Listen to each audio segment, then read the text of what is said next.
रुक जा माई, कुछ खाने दे जा। यह बात जब एक वृद्ध सन्यासी ने मंदिर के प्रांगण की शुरुआत में बैठे बैठे राधिका से कही तो राधिका थोड़ी सी ठिठक गई और फिर उसने नेट घुमा के देखा कि एक बूढ़ा साधु खाने का मांगन लग रहा है। इतनी देर में राधिका ने अपने हैंड पर्स के अंदर हाथ मारा और 10 का नोट काट के जैसे ही सन्यासी ते देने लगी तो सन्यासी बोलिया कि इस कबाड़े ने अपनी गोजी में रख और वो दे दे मने जो यहाँ तेरी थाली में केले ले रही है। ए माई, ये केले दे दे मने, ये केले खाऊंगा। राधिका बोली अग जी ये तो प्रसाद है और मैं ठाकुर जी खातर ले आई हूँ। सन्यासी हंस पड़ा और बोलिया कमाल है माई, जड़ा कोई खाने वाला नहीं, ओड़ा थाली भर भर परोसी जा रही है और मेरे वर्गे भूखे ने तू कुछ भी नहीं दे रही है। अखल्या या केले मैं खा लूंगा। जब वो वृद्ध सन्यासी बोलने लग रहा था तो उसकी आंखें में अद्भुत तेज था। राधिका जनो सम्मोहित होगी और सम्मोहित अवस्था में ठाकुर जी खातर जो सा भोग ले आई थी वो सन्यासी के पात्र में पलट दिया और देख दे 5 मिनट के अंदर सन्यासी तो सारे केले खा गया। फिर बोलिया माई पानी। उसने सुना नहीं, राधिका ने कुछ सोचने लग रही थी। 2-3 बार जब सन्यासी ने आवाज दी तो राधिका की आंख सी खुली और राधिका फिर उसका पात्र ठा करके जड़ में एक टुंटी थी, टुंटी में पानी भर ले आई और साधु ने पानी पी के एक संतुष्टि की सांस ली और कहा बेटी जा तेरी हर मनोकामना पूरी हो। और न्यू कह गए वो तो अपने आसन पे लेट गया।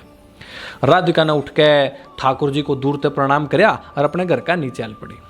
उसके मन में ठाकुर जी के दर्शन ना करने का मलाल था किंतु संतुष्टि भी थी। मेरे लिए आया भोजन एक साधु ने खाया है, एक सन्यासी ने खाया है। पूरा दिन उसके चेहरे पे उसके मन में बस यही चल रहा था ठीक होया कि गलत होया। दिन के बाद रात ना सपने में भी ओए साधु उसने दिखा। अगले दिन मंदिर में उसने जाना था तो उसने 2 परोसे तैयार करे, एक मंदिर खातर और एक उस सन्यासी खातर।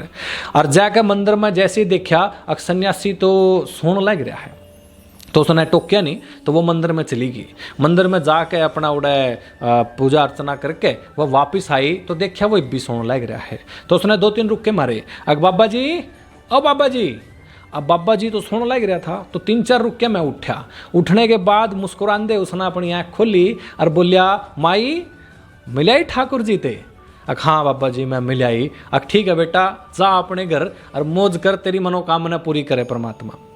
फिर वह बोली बाबा जी मैं आप खातर यूँ भोग ले आई थी। सन्यासी बोलिया माई आज का तो मेरा हो गया तो यूँ कर इसने किसी और ते दे दे। राधिका बोली अपने पास रख लो बाद में खा लियो। सन्यासी मुस्कुराते बोलिया कि उल्टा काम तो संसार के लोग करा कर हैं। मेरे जैसे सन्यासी ने संचय का लोभ नहीं है। राधिका बड़ी श्रद्धा ते वो सारा कुछ ले आई थी लेकिन बेचैन होगी। साधु खा नहीं रहा है, सन्यासी खा नहीं लग रहा है, मेरी मेहनत लगी है, श्रद्धा लगी है तो बेचारी रोने लगी। साधु बोलिया माँ इतनी भावुक क्यों हो रही है।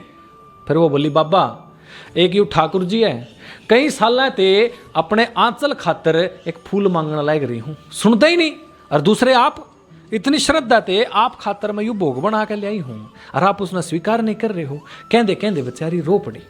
फिर सन्यासी बोलिया माई ठाकुर भी के करा बेचारा है, यू कृष्णा भी के करा बेचारा, उरा इसना कोई प्रेम ते मिलने नहीं आंदा, जो कोई भी आवे मांगनी आन लग जा। और माँ एक बात बता तू। बोले हाँ बाबा जी अक्तना यू फूल क्यों चाहिए। तब वो बोली बाबा जी एक स्त्री की पूर्णता माँ बनन में ही है। एक नारी अपनी कोख के अरे होने पर ही स्वयं में परिपूर्णता का अनुभव कराया करा है। फिर सन्यासी बोलिया माँ मातृत्व खातर गर्भ धारण ही एकमात्र शर्त तो नहीं। इस शर्त ने तो मातृत्व केवल एक धागे में बांध दी।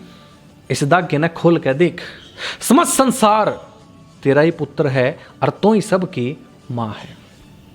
जो बीज तेरे अंदर है उसने सींच के एक बड़ा पेड़ बना दे। एक अकेले की माँ बनने ते तेरा प्रेम बंध जाएगा और तो सिर्फ अपनी संतान ने प्यार करेगी और बाकी सारी संतान तने बोझ लागेंगी। इसने खोल के देख माई, फैलन दे अपने मातृत्व ने, फिर तने यहाँ 1-1 रुपये के लालच में घूम रहे बालक भी है ना, ये तो सैकड़ों बालक हैं, यहाँ अनाथ बच्चे हैं, ये भी तना अपने लागेंगे। आज जितना माताओं ने संतान की जरूरत है उससे कहीं ज्यादा इन संतानों ने माताओं की आवश्यकता है। फिर राधिका बोली बाबा जी क्या खुद के बच्चे जैसी सुखद अनुभूति इन बच्चे से मिल पाओगी? एक नारी के दिल में कड़न कड़ी अधूरापन तो रहेगा ही। फिर सन्यासी बोलिया, अक गर्भ धारण तो सिर्फ एक प्रक्रिया है, और यू मातृत्व होने की कोई टेस्टिंग नहीं है, अक टेस्ट है कोई। नहीं तो जो सी मारी बुढ़िया उन्हें 10-10 बच्चे जने हैं, उनने तो बड़ी माता होने का सर्टिफिकेट मिलना चाहिए फिर तो। अक नहीं, मीराबाई ने देखना है, राधा जी ने देखना है, इन्होंने तो नहीं किसी पुत्र को जन्म दिया, किंतु समस्त संसार इन्हें मां का दर्जा दे है, क्योंकि इन्होंने अपने प्रेम को संकुचित नहीं किया। अपना प्रेम इन्होंने धरोहर बना के नहीं रखा, अक सौंपना है तो किसी एक खास जिसने मैंने जन्म दिया है, जो मेरे रक्त ते बने हुआ है, और उसी ते देऊंगी। नहीं, इन्होंने तो अपना प्रेम जगत में फैलाया है। मीरा हो या राधा हो, सबके चरित्र को अगर आप सूक्ष्म अवलोकन करोगे तो पाओगे कि सब भले ही कृष्ण को प्रेमी या पति मानती हूं, किंतु कृष्ण पर इनका जो प्रेम है एक मां के जैसा ही था, उतना ही समर्पण था, उतना ही निस्वार्थ जैसे कि एक ममता होया करा है। वैदिक काल में ऋषियों द्वारा दिए जाने वाला आशीर्वाद यही था, अक तेरे 10 पुत्र हो और 11वां पुत्र हो तेरा पति। इसका आशय यही था, अक तेरी ममता इतनी विशाल हो जे, इतनी विशाल हो जे, अक तेरे पति की भी सेवा तो पुत्र की तरह करे। राधिका के मन में जो संताप था, जो दिक्कत थी, जो प्रॉब्लम थी, वो धीरे धीरे खत्म होने लग रही थी, और उसकी आंखें में जो अंजू थे वह रुकने लग रहे थे, और उसका कुंठा मन इस टाइम अभिमान का रूप ले गया था, और चेहरा एकदम चमक गया था।